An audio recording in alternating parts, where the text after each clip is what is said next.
Hi, everyone. Today I'm going to show you how we went from suddenly planning a brick and mortar interview to scheduling one on Zoom instead. I'm a school principal in the process of hiring, and in light of the COVID school shutdown, had to quickly change gears to conducting interviews online. So I'm going to walk you through the process I used to do that. If you like what I have to share today and are a principal looking for some more productivity tools, please subscribe to my YouTube channel. You can just click that bottom right underneath the video today. So what I want to share with you is the schedule that I put together and how I pulled off doing Zoom interviews instead of brick and mortar. So just before we were shut down due to COVID, we were literally one day away from holding these interviews. We went from 4 candidates to 3 candidates, and so right now what I'm going to show you is my 3 candidate schedule and how we did that over Zoom. So first thing that you're going to see here is my big picture schedule.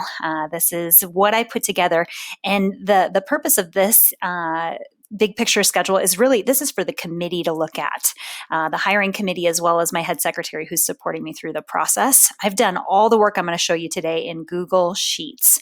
And so that's what this is. You could do the same thing in an Excel spreadsheet if you're not working with the Google suite. Let me go ahead and zoom in here just a little bit and show you what our interview was comprised of. So our interview is comprised really of these 3 parts here on the right: a whole team interview, that traditional panel to committee interview, which was 55 minutes; a student panel interview. If we were still in school, it would have been great to have a group of students present to be able to talk about their interaction with the candidate, and so we can see how they are with students. And instead, what we did is we transitioned this to Zoom, and I'll speak to that in just a little bit. And then the third part of our interview was an evaluation task. So specifically, the candidate watches a video of one of our teachers teaching, and then in real time during the interview actually provides coaching to that teacher. So we had one of our committee members film themselves on swivel so that we've got a video clip, and then the candidate will watch that and in real time coach the teacher during their interview, and we will all be watching that. So what you see over here on the far left is the evaluation task prep, where candidates will actually be watching that video on their own time and preparing their coaching feedback. So what I have here is a big picture. I have basically just gone through and scheduled each of these elements of the interview. So the whole team interview, the student panel, and then the evaluation task, that coaching session. Because we only had 3 candidates, it was possible to do this all in one day with no overlap. The only overlap is where our candidates are working by themselves in the privacy of their own home. So that doesn't overlap with another candidate. At one point we had 4 candidates, and so we were going into 2 days, 2 one day and 2 the next day.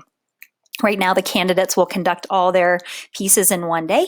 We'll have a quick debrief at the end of the day, and then come back the next day as a committee to deliberate. So what you see here is the schedule, and what I've done is gone ahead and created a separate Zoom meeting for each of these separate interviews. So over in my Zoom, I scheduled a new meeting and just went ahead and created a new meeting. And so when you go into this whole team interview link, you'll see here's the meeting ID, the required password, and then the link. And then I've set up my conditions the way that I like them in Zoom. And then what I've done is just copy and paste a link into each of these squares. So if I were to add a new one here, I would just I would right click, insert link, and then just paste that Zoom link right in here and click apply. So that's how I've gone ahead and linked it. And like I said, this is the one-stop shop for my committee members so that they know what to do throughout the day, because we won't be together, we'll be remote. So that gets pretty confusing. So they'll just click on that and follow the link. They will also have access to these separate interview schedules that contain the actual meeting ID.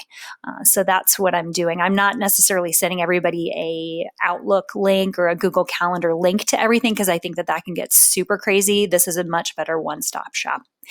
So once this was all put together, the links are all there, I needed something to send to each of the candidates. And so I created an additional document that basically mapped out super simple for them what their schedule was. So this candidate, Angela, here is when she starts. This is when she finishes. And then it's a breakdown.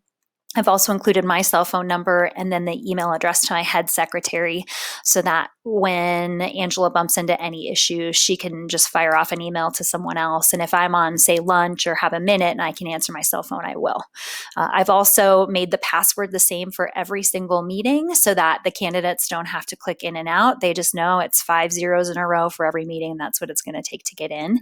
So here I've put the meeting ID as well as hyperlinked to the actual meeting so that they can click on it. But let's say that there's something wrong with the link or I cut and pasted it wrong, then the meeting ID is there and they can just go to Zoom and log in. So heading back here, I want to talk for just a second about the student panel interview. All of our committee members signed a confidentiality agreement when we came together and started this process. And the students are now going to sign a new one with the parent to confirm that they will keep in confidence who they see and what happens during the interview process. What we've done is we've reached out. We had five students who would have been great candidates for the student panel interview when we were brick and mortar. But as you can imagine, there's some families that don't have the same technology access that others do. And so what we did is we started with those same 5 as well to say, hey, kiddos, you want to be on our committee, and partnered with parents. And 4 out of 5 are able to participate on Zoom. One of the students provides childcare to their younger siblings during the interview, and so they can't participate.